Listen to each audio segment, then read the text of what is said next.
1984 de George Orwell, partie 1, chapitre 6.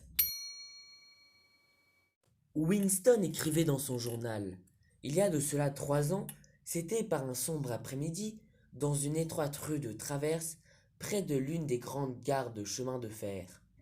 Elle était debout, près d'un porche, sous un réverbère qui éclairait à peine. Elle avait un visage jeune, recouvert d'une épaisse couche de fard. C'est en réalité le phare qui m'attire, sa blancheur analogue à celle d'un masque, et le rouge éclatant des lèvres.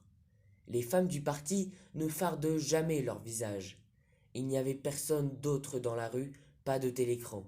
Elle dit 2 $, Il était pour l'instant trop difficile de continuer. Winston ferma les yeux et les pressa entre ses doigts, pour essayer d'en épurger le tableau qui s'obstinait à revenir. Il sentait le désir, presque irrésistible, de préférer à tue-tête un chapelet d'injures, ou de cogner la tête contre le mur, ou de donner des coups de pied à la table et de lancer l'encrier par la fenêtre, de faire n'importe quoi de violent, de bruyant ou de douloureux qui pourrait brouiller et effacer le souvenir qui le tourmentait. Le pire ennemi, réfléchit-il, est le système nerveux. À n'importe quel moment, la tension intérieure peut se manifester par quelques symptômes visibles. Il pensa à un homme qu'il avait croisé dans la rue il y avait quelques semaines.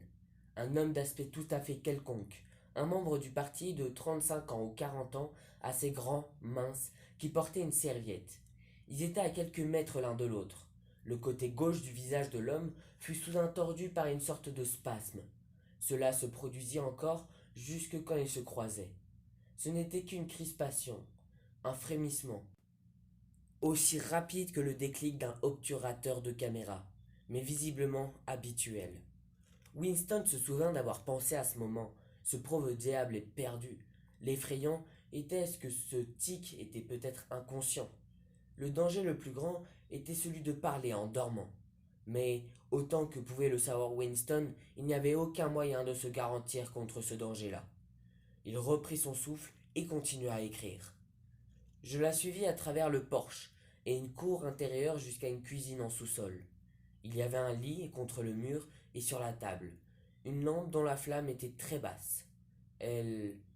Les dents de Winston étaient glacées. Il aurait aimé cracher. En même temps qu'à la femme du sous-sol, il pensa à Catherine, sa femme. Il était marié, ou tout au moins s'était marié.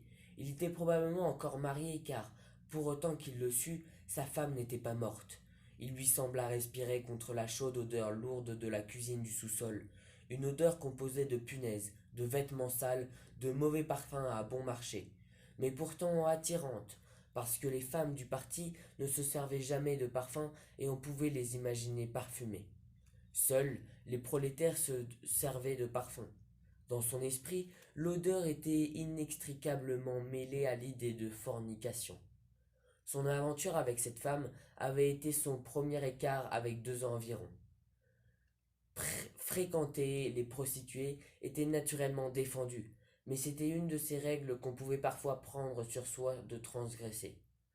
C'était dangereux, mais ce n'était pas une question de vie ou de mort. Être pris avec une prostituée pouvait signifier 5 ans de travaux forcés, pas plus, si l'on n'avait commis aucune autre offense. Et c'était assez facile, pourvu qu'on peut éviter d'être pris sur le fait. Les quartiers pauvres fourmillaient de femmes prêtes à se vendre. Quelques-unes pouvaient même être achetées avec une bouteille de gin, liquide que les prolétaires étaient censés ne pas boire. Tacitement, le parti était même enclin à encourager la prostitution pour laisser une soupape aux instincts qui ne pouvaient être entièrement refoulés. La simple débauche n'avait pas beaucoup d'importance aussi longtemps qu'elle était furtive, et sans joie n'engageait que les femmes d'une classe méprisée et déshéritée. Le crime impardonnable était le contact sexuel entre les membres du parti.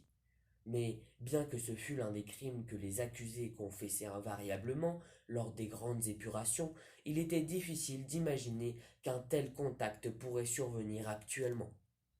Le but du parti n'était pas simplement d'empêcher les hommes et les femmes de se vouer une fidélité qu'il pourrait être difficile de contrôler. Son but, inavoué, mais réel, était d'enlever tout plaisir à l'acte sexuel. Ce n'était pas l'amour, mais l'érotisme qui était l'ennemi, que ce fût dans le mariage ou hors du mariage. Tous les mariages entre membres du parti devaient être approuvés par un comité appointé, et bien que le principe n'eût jamais été clairement établi, la permission était toujours refusée quand les membres du couple en question donnaient l'impression d'être physiquement attirés l'un vers l'autre. La seule fin du mariage qui fut admise était de faire naître des enfants pour le service du parti. Le commerce sexuel devait être considéré comme une opération sans importance, légèrement dégoûtante, comme de prendre un lavement. Cela non plus n'avait jamais été exprimé franchement, mais d'une manière indirecte, on le rabâchait dès l'enfance à tous les membres du parti. Il y avait même des organisations comme celle de la Ligue anti-sexe des juniors, qui plaidaient en faveur du célibat pour les deux sexes. Tous les enfants devraient être procréés par insémination artificielle, Artsem en novlangue, et élevés dans des institutions publiques. Winston savait que ce n'était pas avancé tout à fait sérieusement, mais ce genre de concept s'accordait avec l'idéologie générale du parti. Le parti essayait de tuer l'instinct sexuel, ou, s'il ne pouvait le tuer, de le dénaturer et de le salir. Winston ne savait pas pourquoi il en était ainsi, mais il semblait naturel qu'il en fût ainsi, et ce qui concernait les femmes, les efforts du parti étaient largement couronnés de succès. Il pensa de nouveau à Catherine.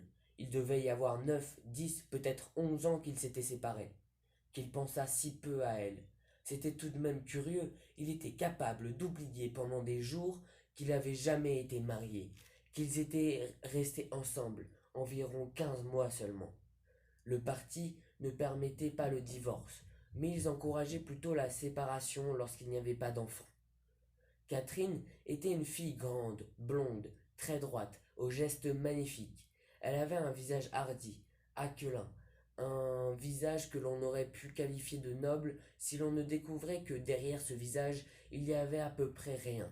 Tout au début de leur vie conjugale, il avait décidé, mais peut-être était-ce seulement parce qu'il la connaissait plus intimement, qu'elle avait, sans contredit, l'esprit le plus stupide, le plus vulgaire, le plus vide qu'il eût jamais rencontré.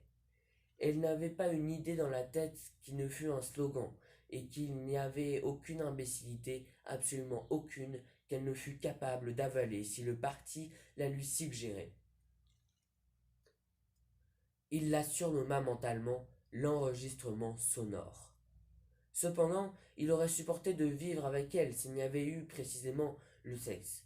Dès qu'il la touchait, elle semblait reculer et se roidir. L'embrasser était comme embrasser une image de bois articulé. Ce qui était étrange, c'est que, même quand elle semblait le serrer contre elle, il y avait l'impression qu'elle le repoussait en même temps que toutes ses forces. C'était la rigidité de ses muscles qui produisait cette impression. Elle restait étendue, les yeux fermés, sans résister ni coopérer, mais en se soumettant. C'était extrêmement embarrassant et, après quelque temps horrible, même alors, il aurait supporté pourtant de vivre avec elle s'il avait été entendu qu'il y avait entre eux une séparation de corps. Mais, assez curieusement, c'est Catherine qui avait refusé. Il devait, disait-elle, donner naissance à un enfant, s'il le pouvait. La performance continua donc une fois par semaine, régulièrement. Elle avait même l'habitude, chaque fois que ce n'était pas impossible, de la lui rappeler le matin comme une chose qui devrait être faite le soir et qu'on ne devait pas oublier. Elle avait deux phases pour désigner cela. L'une était fabriquer un bébé et l'autre notre devoir envers le parti. Oui, elle avait réellement employé cette phrase. Il se mit très vite à éprouver un véritable sentiment de frayeur chaque fois que le jour fixé revenait. Heureusement, aucun enfant n'apparut, et à la fin, elle accepta de renoncer à essayer. Bientôt après, ils se séparaient. Winston soupira sans bruit, il reprit sa plume et écrivit. Elle se jeta sur le lit, et tout de suite, sans aucune sorte de préliminaire, de la façon la plus grossière et la plus horrible que l'on puisse imaginer, elle releva sa jupe. Il se vit là, debout, dans la lumière obscure, avec dans les narines l'odeur de punaise et du parfum à bon marché, et dans le cœur un sentiment de défaite et de rancune, qui, même alors, était mêlé au souvenir du corps blanc de Catherine, figé à jamais par le pouvoir hypnotique du parti. Pourquoi devait-il toujours en être ainsi? Pourquoi ne pouvait-il avoir une femme à lui et non à des années d'intervalle ces immondes mégères? Mais une véritable aventure d'amour était un événement presque inimaginable. Les femmes du parti étaient toutes semblables. La chasteté était aussi profondément enracinée chez elles que la fidélité au parti. Le sentiment naturel leur avait été arraché par des conditions de vie spéciales, appliquées très tôt, par des jeux et par l'eau froide, par les absurdités qu'on leur cornait aux oreilles à l'école, chez les espions, à la Ligue de la jeunesse, par des lectures, des parades, des chansons, des slogans, de la musique martiale. Sa raison lui disait qu'il devait y avoir des exceptions, mais son cœur n'en croyait rien. Elles étaient toutes imprenables, telles que le parti entendait qu'elles fussent, et ce qu'il désirait plus encore que d'être aimé, c'était une seule fois dans sa vie abattre ce mur de vertu. L'acte sexuel, accompli avec succès, était un acte de rébellion. Le désir était un crime de la pensée. Éveiller les sens de Catherine, bien qu'elle fût sa femme, eût été, s'il avait pu y parvenir, comme une violation. Mais le reste de son histoire valait d'être écrit. Il continua. Je tournai le bouton de la lampe quand je la vis en pleine lumière. Après l'obscurité, la faible lumière de la lampe à pétrole avait paru très brillante. Pour la première fois, il avait pu voir la femme distinctement.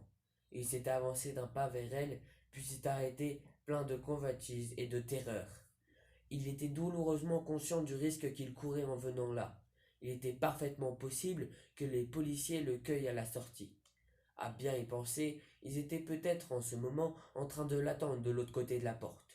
S'il s'en allait sans même faire ce qu'il était venu faire, il devait l'écrire, il devait le confesser. Ce qu'il avait soudain vu, à la lumière de la lampe, c'est que la femme était vieille. Son visage était plâtré d'une telle épaisseur de fard qu'il semblait pouvoir craquer comme un masque de carton.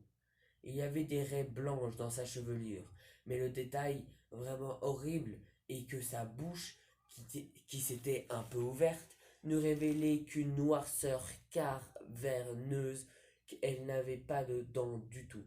Winston écrivit rapidement d'une écriture griffonnée. À la lumière, je vis qu'elle était tout à fait une vieille femme de 50 au moins, mais j'allai de l'avant et je le fis tout de même. Il pressa de nouveau ses paupières et ses doigts, il l'avait enfin écrit. Mais cela ne changeait rien. La thérapeutique n'avait pas agi. Le besoin de crier des mots sales à tue-tête était aussi violent que jamais.